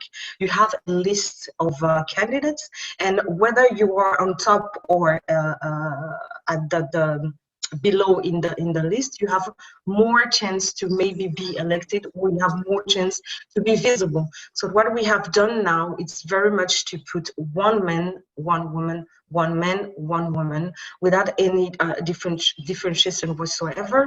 And it has been a fight for by a woman. And I think it's very important to know that you have to be able to put yourself in the person's shoes, and only women, according to me, in my experience, can really also fight for those issues. And you also need to have a male support in such effort, actually, to go to equality and representation in a domain such as politics. And I think I saw it in one of the conversations that a person was asking what men could do actually in order to be more supportive and to promote more the gender empowerment? I think, first of all, it's very important to be able to listen to women and their experience, and actually to see how we can make it easier for women to access those decision makers positions, because it comes with a lot of sacrifices. If you have a family, for example, there are maybe certain things that you are not going to be able to kind of achieve, because you will family, about the education of kids, and this is a reality that has to be taken into account. We were talking about maternity leave, but we also voted something to facilitate paternity leave. I don't know if you say it in English really, but it's going to give more possibilities for men to go also on vacation and take care of their kids. And I know that in some culture, it's something that is unbelievable, something that you can not even think about. How can a man be able to take a leave from their professional experience, their professional life, to also embrace this kind of position in a household? So we have still in the 21st century, we still have the same how can I say challenges, but the tools are given now to us to be able to change the situations. And I think this is where the youth is going to play a very important role. If you take the Prime Minister of New Zealand, I think she's 34 or 35, but if you see how the dynamic is also set up in their country, you can see that she has a kind of a young vision of what the society should look like, and they are unapologetic about this. And I think this is very important to get to understand. When it comes to my experience in the organizations and our associations life, we have been training entrepreneurs, young entrepreneurs from the diaspora and also from the African continent on the development of their businesses. And lately, with the crisis, we have innovated on the way we interact with our entrepreneurs and our target group. We have decided to put in place a program that is going to be a smooth a process, going from a traditional business, which is physical, to an online business, in order to give them the tool also to survive in such situations where the borders are closed, like the previous minister said it. With the closing of the borders, we see that on the continent, for example, the entrepreneurs and business owners are a little bit more fragile when it comes to developing their tools. So what we try to do here is really to be able to give them free trainings on how to go through from a physical and traditional business Karen, to an online business. We've got 1 minute left. Yes, just let me finish, please, and I will let you the floor. Thank you. So here we have seen that we have another challenge: is how are we going to be able to empower women to participate in such event? How are we going to be able to put in place a campaign that is going to promote more their candidacy in here? So you see, whether you're in politics or you are in an organizational point of view, we have the same challenges. How are we going to empower women, even young women, to participate, and how to put them in the decision-making positions? Thank you very much. Thank you, Karen. Thank you very much. 5 minutes is not enough. I know it's never enough. I agree with you. I'll be able to give more info on our activities to the members if they want. Thank you. I can tell you what is interesting in all their presentation, how they are. 5 minutes. Oh yeah, very amazing, very amazing. I will continue now to introduce Fatimatu Ousmanou from the association Bond Innov. Hi everyone, thank you very much. I will just introduce myself in English and I will continue in French.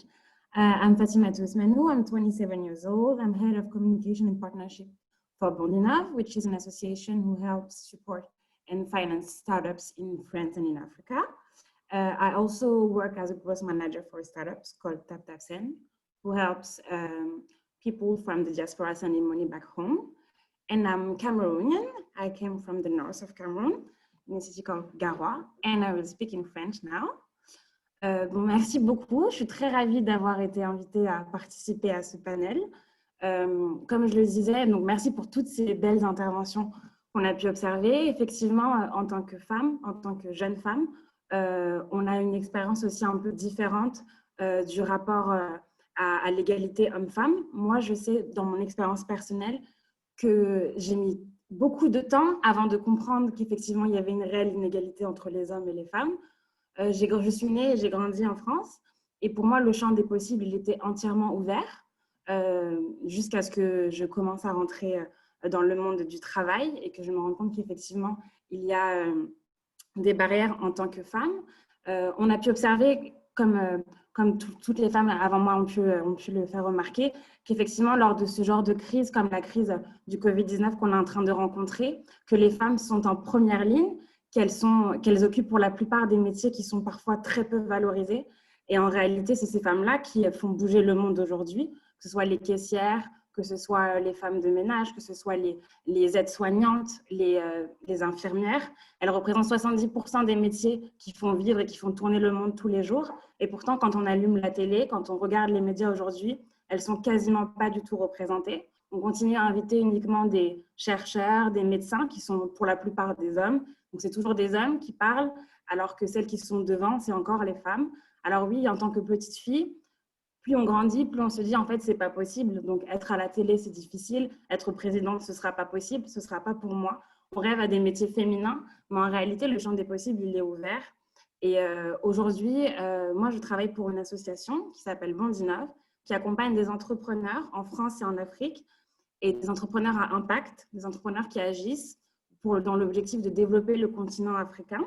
On a 40% de femmes qui portent des projets, des femmes qui viennent de partout, de milieux différents et de plusieurs pays, mais qui viennent aussi de pays européens, qui ont pour envie de dynamiser le continent africain avec des projets divers. À travers Bondinov, on finance des porteuses de projets avec des prêts d'honneur.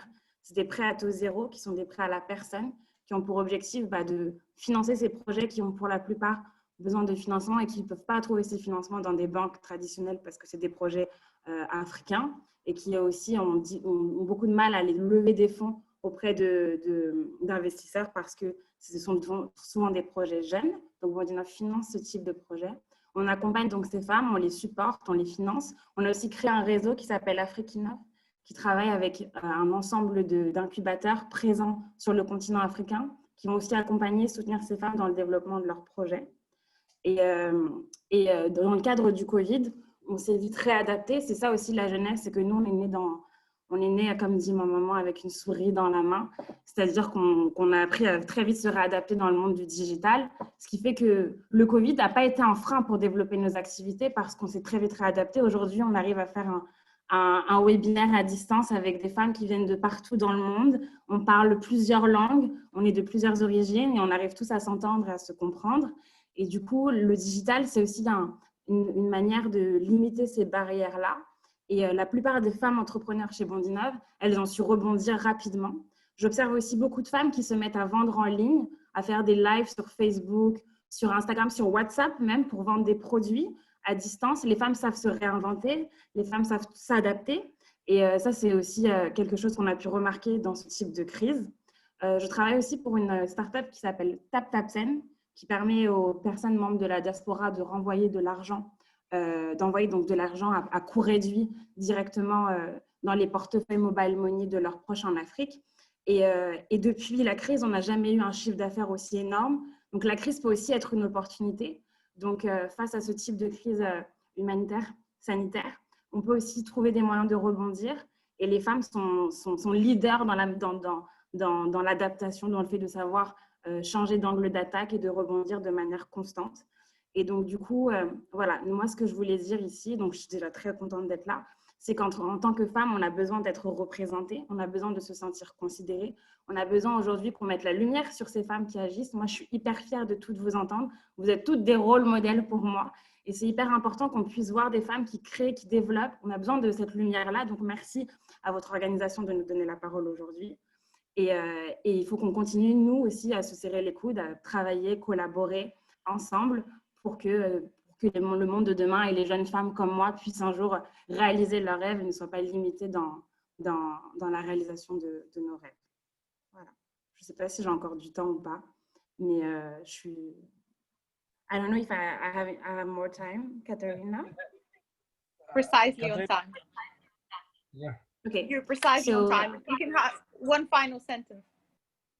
Okay, one final. So no, I was just a thank you to everyone, and I will hope that after this webinar, we will continue to talk together and find a way to work all together. Thank you very much, Imatu. I will give the speaker the microphone to Anna, my colleague. Now, hello, it's a pleasure to see you all and hear all of your amazing speeches. I also just want to thank Arba, Frederick and Sylvia for translating this whole time, because it's been hard work and I've been seeing it type, and honestly you've done amazing.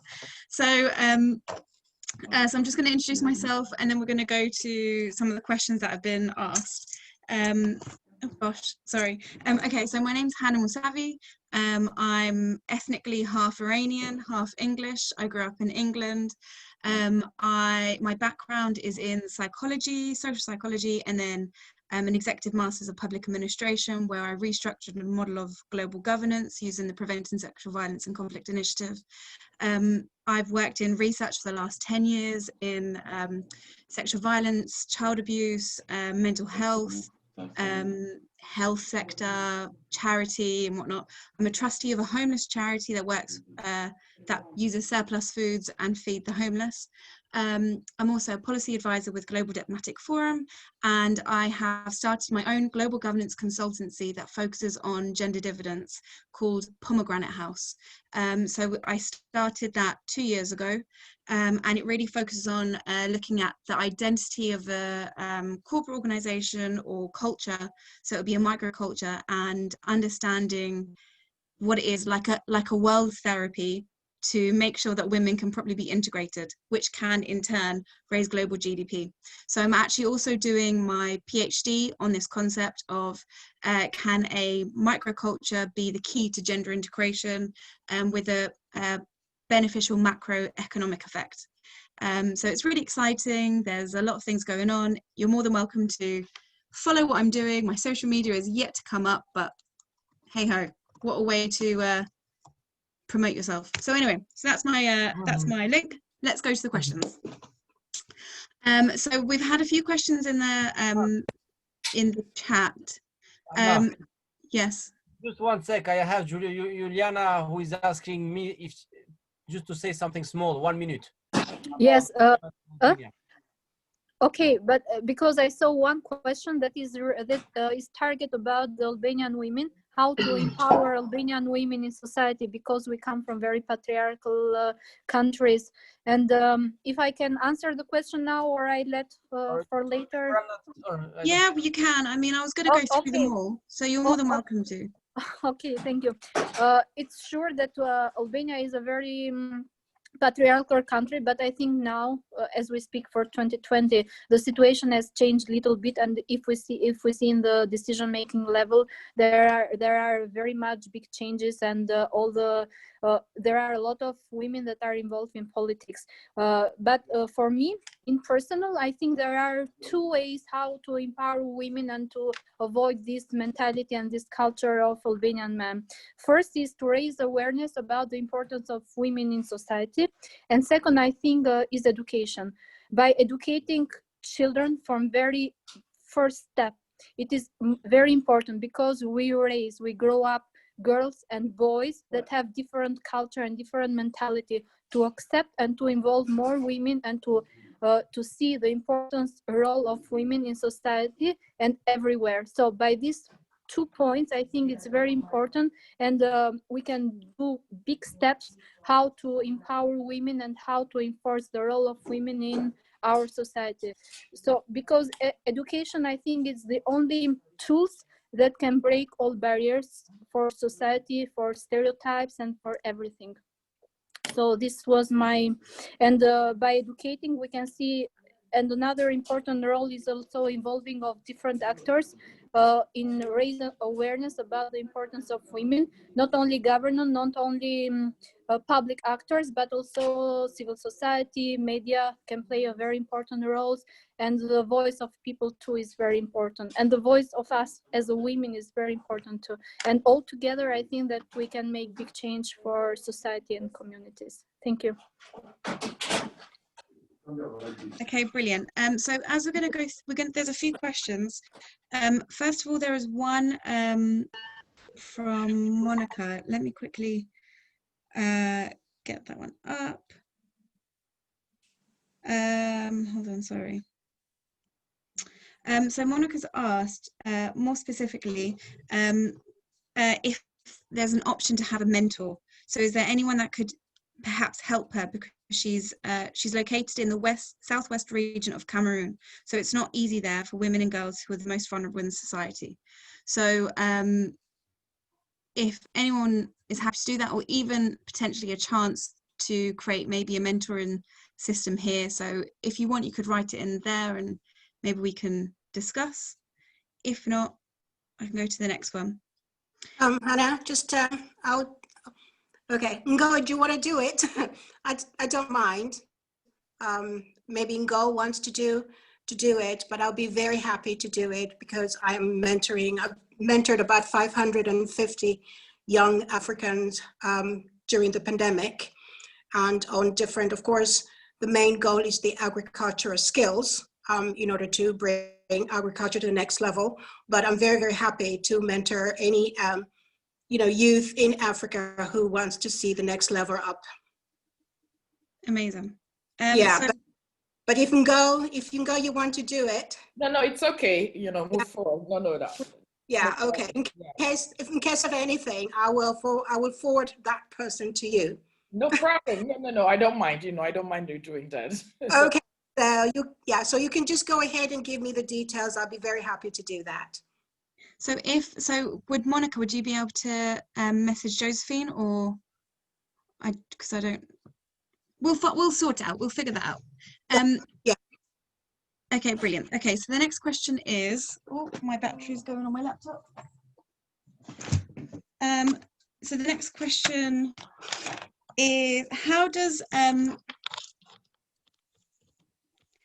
one deal with gender discrimination in the workplace dominated by male colleagues? So I saw someone had mentioned this earlier, had answered it earlier, but it's still up to the floor. May I say anything about that? Yeah. I did answer actually, just to get back to that and mention that basically, I mean, all women, mostly girls, should know that they're first of all human beings, then women, or I mean, we're all just human beings. And as women beings, we should have in our state of mind, basically girls, young girls as well, and women as well, that because we are human beings, we deserve respect and whatever a human being should get from other persons. And depending on our state of mind, because we have this girly way of being, or this women, whatever way of being, which kind of opens the door to whatever can be sexual harassment or not. Now, I do know that even without such behavior, this sexual harassment is already there. How to tackle it? There are things that men do not expect most of the times. A man will see a woman in the working environment or even down the street or whatever, trying to call her names or whatever. And it's like men are there, they should be able to mention that much more than me. But it's like me, just trying to joke. But what they do not expect is having a girl or a woman having that very same behavior. And as a sudden, they're like, wow. It's like, oh, madam, can I have your phone name, your name, and who are you? Making all those funny whatever with their eyes and mouth and everything and sounds. Whenever a girl will do that or a woman will do that, the man will like, oh.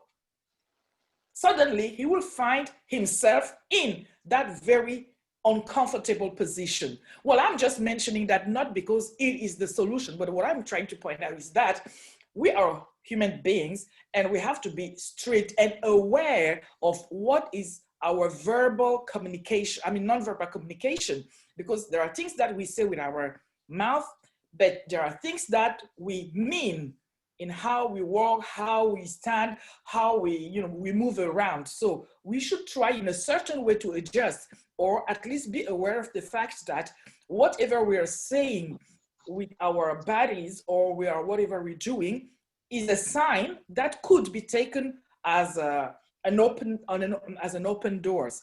Now, I will end up with that.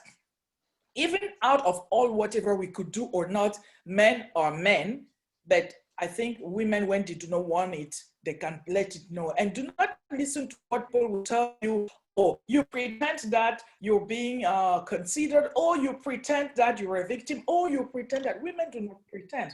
No is definitely no. And well, it takes time, but I just wanted to share this part of it. Thank you. Do we have any other if comments? Can I? Oh, okay.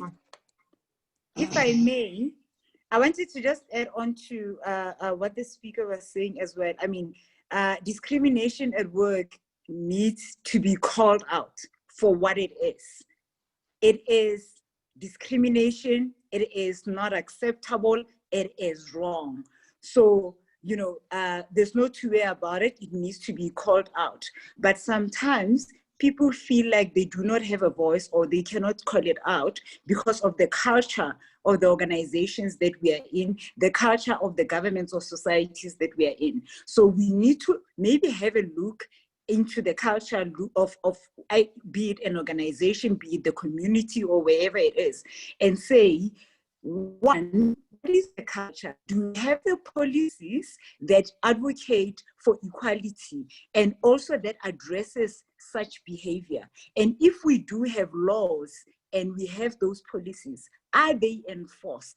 And if they are not enforced, what is it that needs to be done about it? So we shouldn't wait for an incident to happen and we want to react to that incident. We need to proactively look at our policies, our laws, our culture, and say what needs to change so that everybody in the community, everybody in the organization feel that they also are human, as it was said earlier on.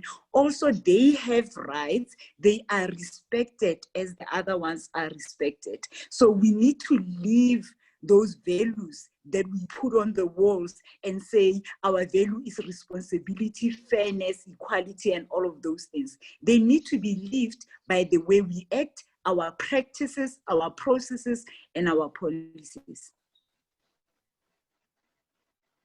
Amazing, thank you. So we've got 2 more questions left. So what would you say are the next main steps to maintain the development post-COVID or the crisis? Alors, moi, j'ai envie de poser de répondre. Ah, moi aussi. J'ai envie de répondre déjà. Si. Parce que la question d'avant, je voulais répondre. Maintenant, il y a une autre. Qu'est-ce qu'on fait? Pardon? Répondre à la première question ou Allez-y avant qu'on commence à la deuxième. Allez-y, répondez à la première question. Pour la première question qui parlait de discrimination, je voulais quand même dire un mot. Et je pense que déjà, et c'est surtout la dame de Bruxelles qui m'a un peu amenée dans ça, je pense qu'il ne suffit pas seulement d'avoir des lois pour appuyer les femmes. Au Sénégal, depuis 2010 déjà, nous avons la parité absolue dans les instances électives. Ça ne suffit pas. C'est pourquoi mon cri du cœur a été vert.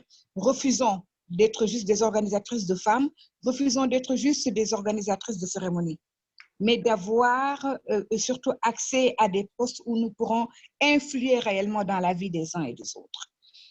Et c'est pourquoi je demandais tout à l'heure, parce que cette discrimination au sein de la société civile, les rapports entre la société civile et les personnes politiques, moi je fais un grand cri du cœur pour un peu concilier ces deux voix.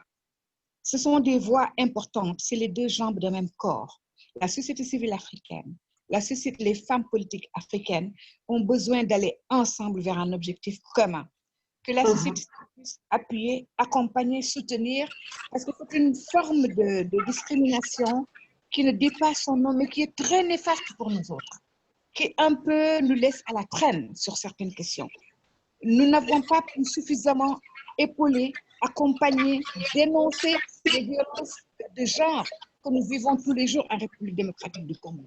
Nous le vivons dans notre chair, mais je pense que la société civile africaine devrait, comme un seul homme, comme une seule femme, s'attaquer à des questions et ensemble, que nous puissions, dans nos localités respectives, avoir accès non seulement aux instances de décision, mais aux postes de décision les plus importants.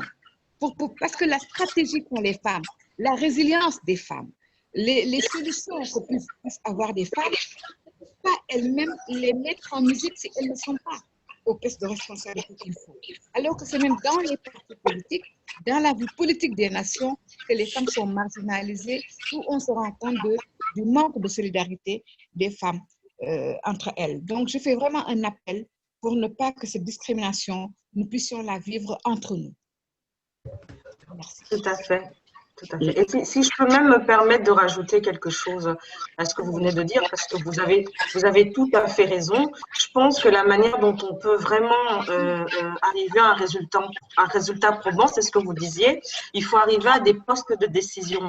Et qu'est-ce qui est plus puissant, en fait, dans l'appareil politique que l'exécutif? Pourquoi, lorsque vous avez un poste ministériel, non seulement vous pouvez mettre en place des politiques qui vous sont chères et donc les prioriser, mais également vous aurez un budget qui va vous permettre de mettre en place des campagnes et des programmes pour venir en aide aux femmes, à la société civile, donc toutes les organisations qui sont développées justement pour venir en aide aux femmes à travers les différents domaines, que ce soit l'agriculture, que ce soit le domaine médical. Donc pour moi, je suis tout à fait d'accord avec ce que vous dites, mais pour revenir à ce qui a été posé également dans le monde du travail, lorsque vous travaillez dans un domaine qui est prédominant masculin, ce n'est pas seulement être uniquement aller au fait, être consciente que vous êtes dans la minorité dans ce groupe-là, c'est également prendre votre place de femme de manière unapologétique.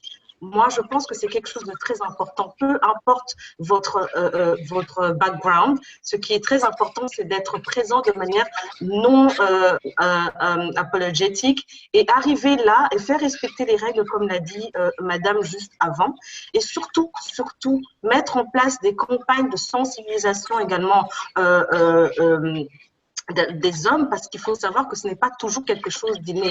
Je pense que c'est le genre de combat dans lequel on apprend à devenir conscient de ce qu'est le rôle de la femme, de la place de la femme, des combats de la femme. Ce n'est pas quelque chose d'inné. Donc les campagnes de sensibilisation ne doivent pas également être écartées, mais elles doivent rester justement au cœur de l'action, même au XXIe siècle. Je voudrais également... Moi aussi, je voulais... ajouter quelque chose. Oui, allez-y, madame. Oui, de notre expérience sur le terrain, nous pensons qu'il faut également faire le recyclage des personnes qui sont recrutées dans une entreprise. On doit pouvoir instaurer ça et instituer comme une activité essentielle. Dès qu'une personne est recrutée au sein d'une organisation, on doit les sensibiliser, les former sur les questions de violence faites aux femmes, les discriminations, de telle sorte qu'ils intègrent ça dans leur contrat de travail. Et ça, c'est une forme de conscientisation. L'autre élément que je voudrais rajouter, c'est l'éducation des filles et des garçons.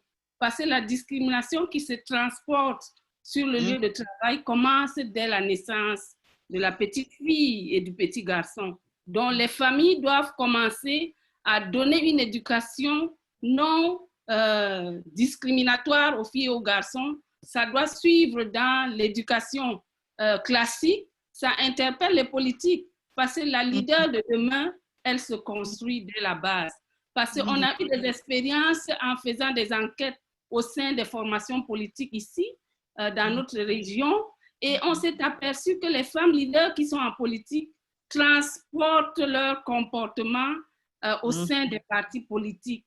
Et lorsqu'elles se retrouvent dans le parti politique, elles reprennent immédiatement la place des épouses, des maîtresses et des servantes des groupes. Et ça, je pense que pour que ça change, ça doit commencer dès la base.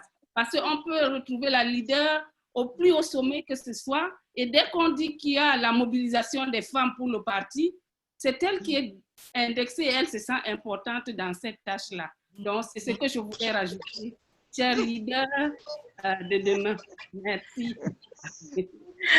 Merci à vous. Anna, continue with the next question. Je peux répondre? Pardon. Alors, je vais répondre par rapport à ce que Karen avait dit tout à l'heure et féliciter Fatimatou également pour ses contributions. J'interpelle Karen par rapport à la politique. Je vous ai présenté Empowering Women International, c'est qu'une petite partie de ce que je fais. En Belgique, j'habite en Flandre et j'ai également fait les élections européennes.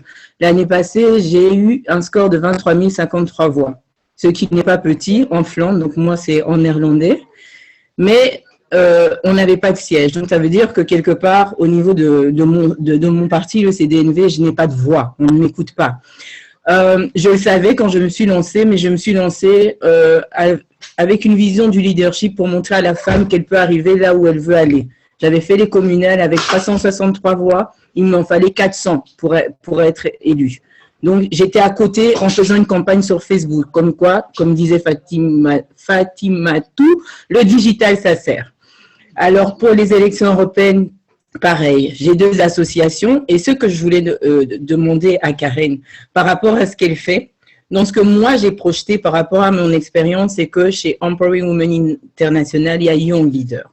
Donc pourquoi? Parce que j'ai trouvé qu'entre 13 et 29 ans, il fallait accompagner ces femmes justement pour rebondir sur ce que Madame Aissa Doumara a dit. C'est que les jeunes filles transportent finalement leur mauvais comportement, si je peux m'exprimer dans ce sens, au plus haut niveau, ce qui fait que la femme n'avance jamais.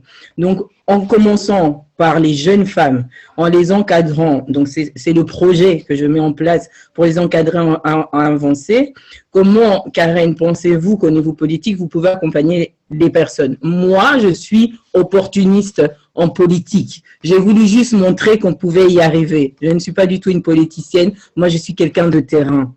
Et donc, comme je n'ai pas réussi en politique, au-delà des voix, je me suis cantonnée à tout l'aspect associatif et humanitaire, ce que je fais à partir de ce que je veux. Donc, je voulais savoir qu'est-ce qu'on peut mettre en place pour pallier à ce qui se passe ici en Europe, mais en soutenant les femmes qui sont aussi en Afrique, parce que c'est ça le problème, c'est que nous devons faire le lien. Nous sommes une unité parce que nous sommes tout simplement africaines. Donc, voilà. Est-ce que je dois y répondre maintenant ou on en discute par la suite parce que ça peut être tellement long? En tout cas, ce que je peux vous dire, c'est qu'au niveau d'ADIFE, pour répondre à cette problématique-là, justement, c'est ça que je trouve intéressant dans notre organisation, c'est qu'on a un volet engagement civique que je n'ai pas pu développer dans les 5 minutes. C'est pour ça que je m'étais un petit peu permis de le dire. Et ce volet engagement civique nous permet justement de travailler dès le plus jeune âge, on va dire à partir de 16, 17, 18 ans forcément, parce que c'est l'âge auquel on peut commencer à voter dans la majorité des pays européens, commencer à travailler sur l'idée de représentation également et l'idée de savoir qui peut éventuellement au niveau européen, national, régional et local, peut défendre vos intérêts en tant que jeune issu de la diaspora africaine ou tout simplement jeune issu des minorités visibles ou moins visibles finalement. Donc, on soit de première génération, deuxième, enfin, toute génération confondue. Et justement, on a développé déjà ce programme pour les élections européennes en 2019 pour faire comprendre, en fait, à la jeunesse issue de la diversité, mais qu'en fait, il fallait également prendre sa place, il fallait s'intéresser à la question politique, poser des questions aux candidats, aux élus, qu'est-ce que vous avez fait pour nous, en fait?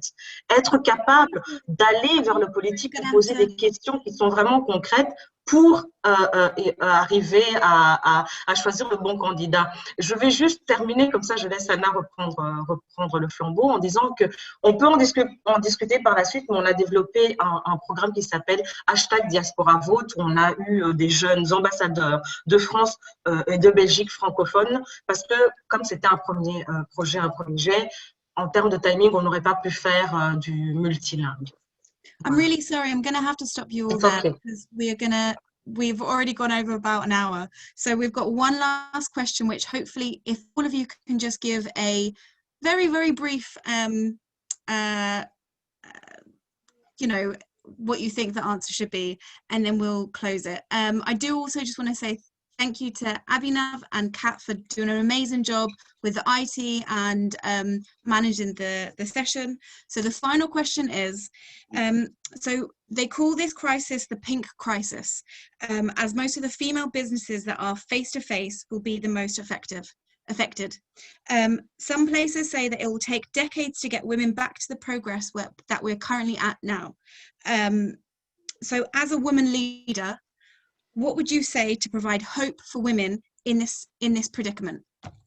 Je voudrais répondre, si vous le permettez, pour dire que, en ce qui concerne toute forme de violence et particulièrement les violences institutionnelles, qui sont le fait qu'on est toutes intégrées en tant que femmes, que l'on soit actrice de ce domaine-là ou pas du tout, on intègre quand même les choses qui sont un véritable préjudice pour l'avancée des femmes. On parle de rentrer en politique, on parle de rentrer dans les sphères de décision, de réussir l'entrepreneuriat, mais quand le socle de cela n'est pas adressé, le problème reste tout entier. Et c'est en cela que je voudrais terminer en encourageant encore tous autant ici que nous sommes à bien vouloir signer cette pétition Man Stop Man pour que les hommes se mobilisent à avoir un dialogue entre eux pour pouvoir commencer à éradiquer, à lutter contre l'éradication de ces violences faites aux femmes. C'est ce que fait le docteur Denis Mukwege et c'est dans son sillage que nous avons initié cette pétition que l'on trouve sur le site change.org parce qu'il n'y a pas de miracle pour allumer ou éteindre une lumière, pour allumer ou éteindre le feu des violences,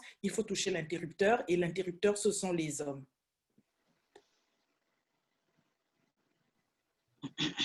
I think we're going to close because we are like 2 hours now. I will just give the Abhinav. Can you just say some little word to end the discussion, please, my dear? Sure. Namaste, bonjour, hello everyone. My name is Abhinav Negi. I'm an IT engineer by education, a social entrepreneur by profession, and a social reformer by passion. I'm also a co-founder of Culprix Agritech Producer Company Limited, which aims to promote sustainable livelihood for marginal farmers by building an entrepreneurial ecosystem to tackle the problem of poverty, hunger, and land degradation. I won't be taking much more time for my introduction. I would like to thank our amazing and inspiring panelists, Miss Mang Epesse, Miss Ndoye, Miss Aissa Doumara, Miss Juliana Sisi, and Miss Josephine Favre. I would also like to thank our partners, TAFFD organization and its representative, Brenda Ramokopalva, and EWI Empowering Women International, and its founder, Amina Luzemba. I would also like to thank organization ADEFE, Ms. Karen Caneza, and Bond Innovation, Fatima To Osmana. And I would also like to thank our audience.